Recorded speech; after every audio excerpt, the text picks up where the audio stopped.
Hello everyone, welcome back to this new video on our channel Young Programs.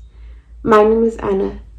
In today's world, lots of men and women wear makeup without asking themselves what is its origin or what was it created for. The purpose of today's video is to know more about what makeup truly is. The word makeup was invented by Max Factor in 1920, and the word makeup is used to change or to improve someone's appearance or even your appearance. The word cosmetics comes from Greek, which is cosmos, and it means order and beauty. First, we are going to start off with the history of makeup. Currently, makeup has become a very important tool in society, and it's also become a lifestyle.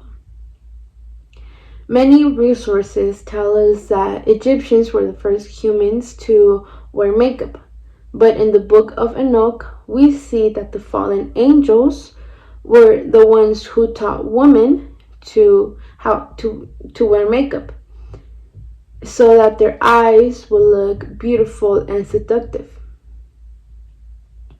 But how I said before, the resources say that Egyptians were the first to wear makeup, and they believed that their eyes and bodies were a sacred symbol.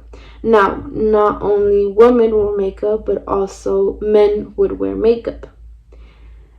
One way they would protect their eyes was by applying eyeliner. This would help their eyes, it would protect their eyes from the dirt, from the sun, from the infections, and they also say that it would protect them from the bad spirits. They would use castor oil and sesame oil and also moringa oil for their wrinkles and to preserve their youth. The eyeliner they'd apply was made out of coal and carbon, and for the lips, to give their lips a color, they would use red iron oxide powder.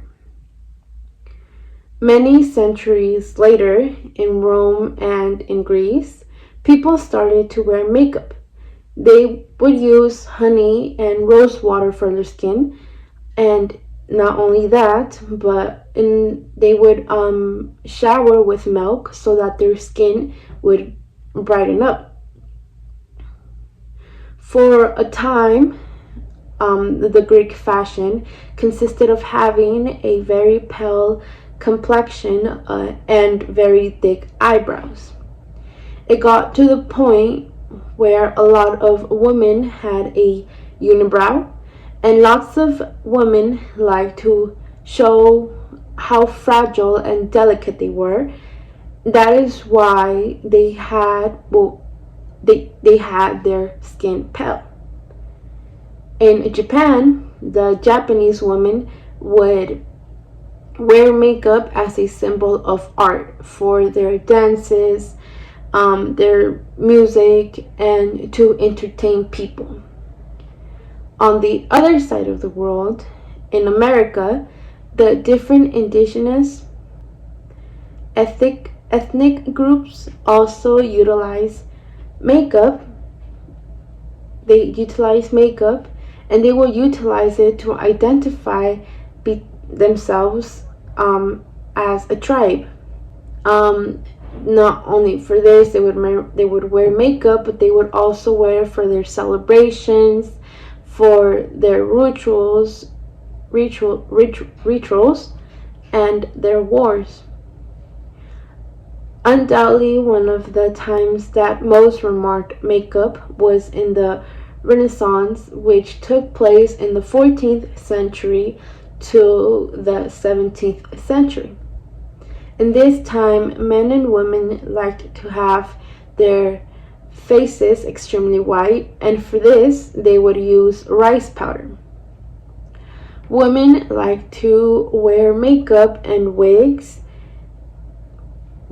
that was actually men, sorry. Men started to wear makeup and wigs.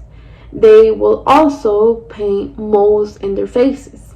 The moles, women would also paint moles in their faces too.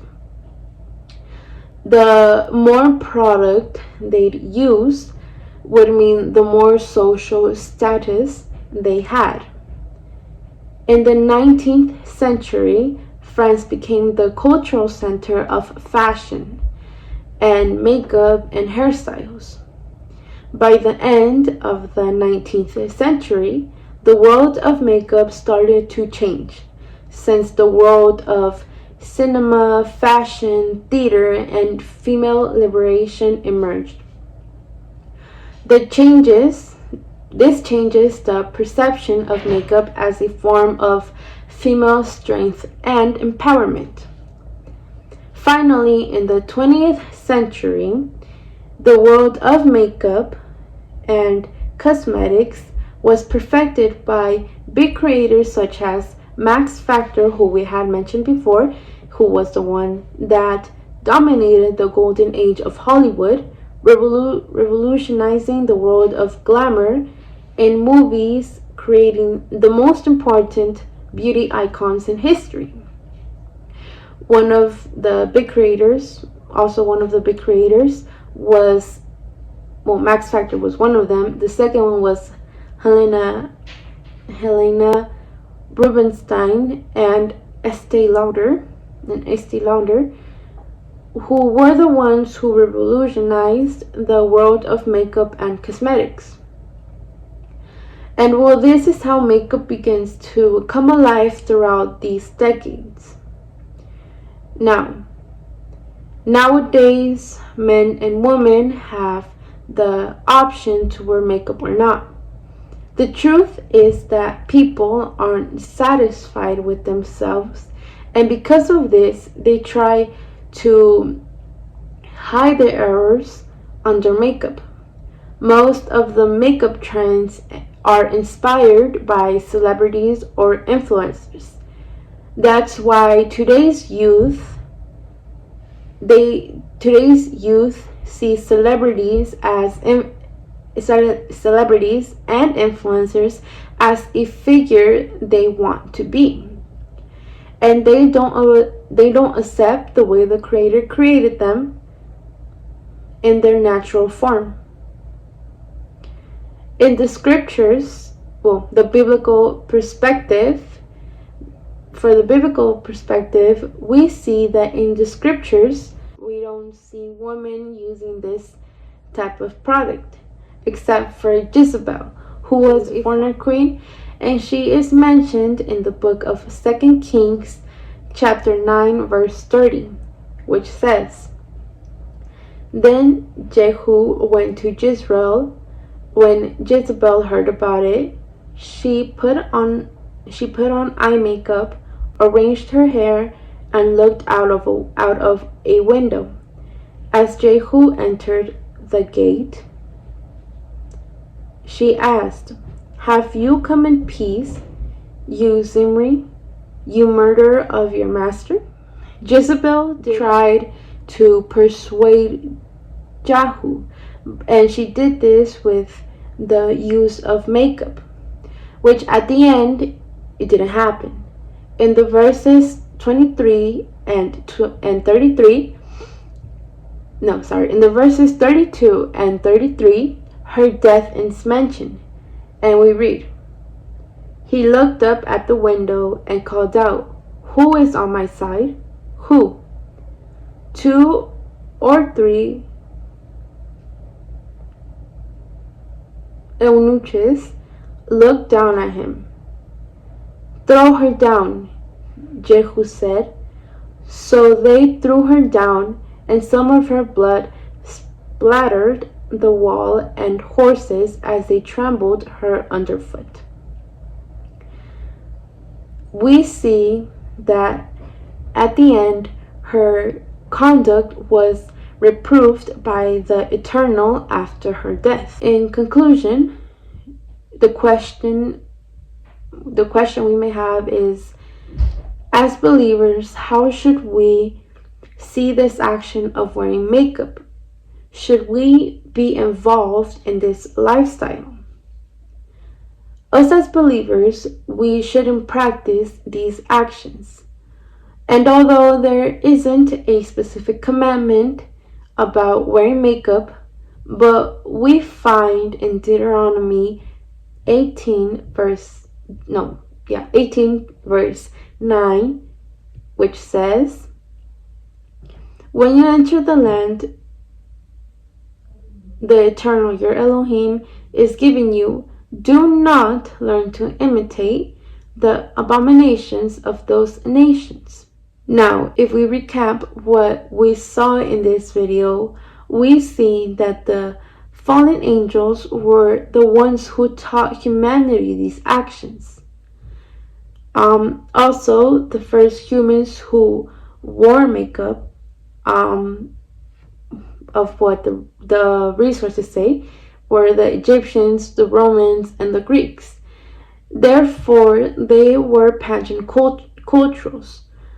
Now, if as believers we wish to be found acceptable before the Creator, then our duty is to take care of each commandment given in the scripture. And if the word says we should not imitate, if we should not imitate abominations, then we definitely cannot. I also consider the acceptance of our body very important, especially of the face. Evil begins when humanity doesn't satisfy the eye and therefore doesn't stop its actions. The assimilation of pagan practices is the worst way to go, and our duty is to stand in the right and to call the bad bad. I believe that our gaze should always be spiritual instead of physical, and that focusing on our physical appearance is to fall into vanity and leads us to insatiability and ultimately to abominable practices. And well, that is all for today's video.